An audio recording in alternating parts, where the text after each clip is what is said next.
Bapak, Ibu, dan saudara-saudara, salam. Embun pagi kembali menjumpai kita semua. Pagi hari ini firman Tuhan yang akan kita renungkan bersama-sama dari Efesus pasal 2 ayat 13 dan 14. Tetapi sekarang di dalam Kristus Yesus, kamu yang dahulu jauh sudah menjadi dekat oleh darah Kristus. Karena dialah damai sejahtera kita yang telah mempersatukan kedua belah pihak dan yang telah merubuhkan tembok pemisah, yaitu perseteruan. Di dalam dia tumbuh seluruh bangunan rapi, tersusun menjadi bait Allah yang kudus di dalam Tuhan. Di dalam dia kamu juga turut dibangun menjadi tempat kediaman Allah di dalam Roh. Bapak, Ibu, dan saudara-saudara, kuasa kasih-Nya yang mempersatukan. Ada ungkapan yang mengatakan, satu batang lidi mudah dipatahkan, 100 batang lidi sulit dipatahkan, apalagi 1000 batang lidi. Itu pasti membutuhkan tenaga untuk mematahkannya. Itu sebabnya sapu lidi sangat sulit dipatahkan. Itu berbicara tentang persatuan dan kesatuan. Bersatu kita teguh, bercerai kita runtuh. Rukun gawene sentoso, cerah gawene bubrah. Di sini ada 3 tema utama, yaitu perpisahan karena perseteruan, kemudian perdamaian oleh karena darah Kristus, dan persatuan dan kesatuan dalam kehidupan umat Allah. Perpisahan. Ingatlah waktu yang silam dulu, ingatlah waktu ini, mengenang kembali dan mengingat kembali, melihat waktu yang silam dan dulu, tapi kita lebih fokus melihat waktu sekarang, kini dan di sini. Dahulu kamu manusia menurut daging, dikerjakan oleh tangan manusia, dinilai oleh manusia, berkenan kepada manusia, menyenangkan manusia, tidak mempunyai nilai, dikerjakan oleh tangan manusia, termasuk di dalamnya sunat, itu tidak menyelamatkan. Dahulu waktu itu tidak masuk dalam warga kerajaan Allah, tidak mendapat janji-janji Allah, tanpa harapan, tanpa Allah, miskin dan gelap. Itu sebabnya di sini ada 5 hal, yaitu terpisah dari Kristus, hidup tanpa Kristus, tidak termasuk warga kerajaan Allah, tidak mendapatkan janji Allah, tidak mempunyai harapan.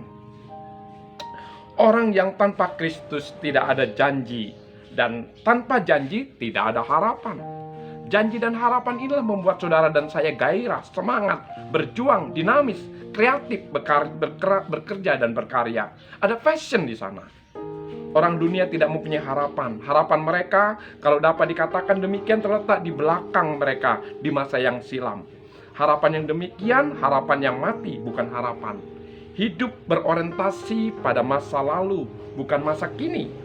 Mereka tanpa Allah di dunia, banyak mempunyai Allah-Allah, tapi Allah yang mereka ciptakan sendiri, bukan Allah yang menciptakan mereka. Demikianlah hidup mereka di dunia tanpa Kristus, tanpa janji, tanpa harapan, dan tanpa Allah. Dalam hal inilah, maka perdamaian dibutuhkan untuk mempersatukan kembali, dan itu terjadi di dalam Kristus. Pada waktu yang silam dulu terpisah dari Allah, di luar warga kerajaan Allah, tanpa janji Allah, tanpa harapan, tanpa masa depan, dan tanpa Allah. Tapi sekarang ini yang penting. Situasi yang dahulu tidak ada lagi. Mereka sekarang hidup di dalam situasi yang sama sekali baru. Mereka sekarang berada di dalam Kristus, karena Kristus yang menciptakan perubahan itu. Ya, oleh Kristus, di dalam Kristus, dan oleh darah Kristus kita dipersatukan dan dipertemukan kembali.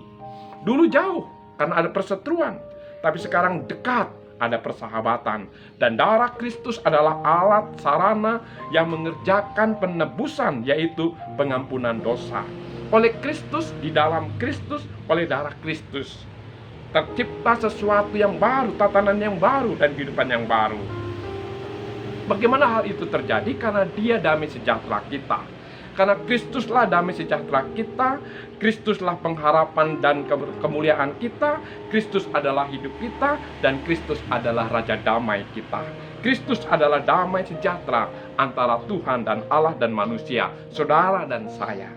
Kristus bukan saja telah mempersatukan keduanya, Allah dan manusia, tetapi Kristus juga telah merobohkan tembok pemisah, yaitu dinding pemisah, pagar, tembok, dinding pemisah, hidup yang terpisah-pisah, hidup yang bermungsuhan, perbedaan, dan pengotakan. Sehingga di dalam Kristus kita telah mengakhiri perseteruan. Kristus telah membayar lunas, Kristus telah membatalkan, Kristus telah memusnahkan, dan Kristus telah merobohkan tembok pemisah itu. Itu sebabnya mari kita sebagai umat Allah dan jemaat Tuhan, kita di situasi yang sekarang telah berubah, telah beroleh kasih karunia, dan marilah kita menjadi orang pilihan Allah yang dikuduskan, orang-orang yang dipanggil untuk datang ke dunia, untuk memberitakan persatuan, persaudaraan, dan persahabatan. Karena persatuan, persaudaraan, dan persahabatan sudah kita terima di dalam Kristus, sehingga kita dapat menjadi alat perdamaian, persatuan, dan kesatuan di tengah-tengah masyarakat yang terkotak-kotak. Sehingga di dalam Kristus kita adalah warga kerajaan Allah yang hadir ke tengah-tengah dunia dalam perubahan. Kita mau perubahan, persatuan, dan kesatuan. Biarlah persatuan dan kesatuan itu terjadi juga di dalam diri kita, terjadi dalam keluarga kita, terjadi di dalam gereja kita, juga terjadi di dalam negeri dan bangsa ini. Dan itu harus dimulai dari diri kita sendiri yang sudah dipersatukan dengan Kristus. Amin. Mari kita doa. Bapa, terima kasih untuk firman-Mu yang sudah mempersatukan kami, bahkan Kristus adalah Kristus yang sudah memperdamaikan kami. Biarlah Engkau juga berkenan memakai kami semua untuk menjadi alat persatuan dan kesatuan, menghadirkan perdamaian di dunia ini. Kami bersyukur untuk segala kebaikan dan kemurahan-Mu yang sudah memperdamaikan kami dengan Allah, memperdamaikan kami dengan Kristus, memperdamaikan kami dengan sesama, dan memperdamaikan kami dengan dunia. Dan jadikanlah kami alat damai di tangan Tuhan, demi Yesus Kristus. Maka kasih karunia Tuhan Yesus Kristus dan kasih sayang Allah Bapa serta persekutuan di dalam Roh Kudus memberkatimu hari ini.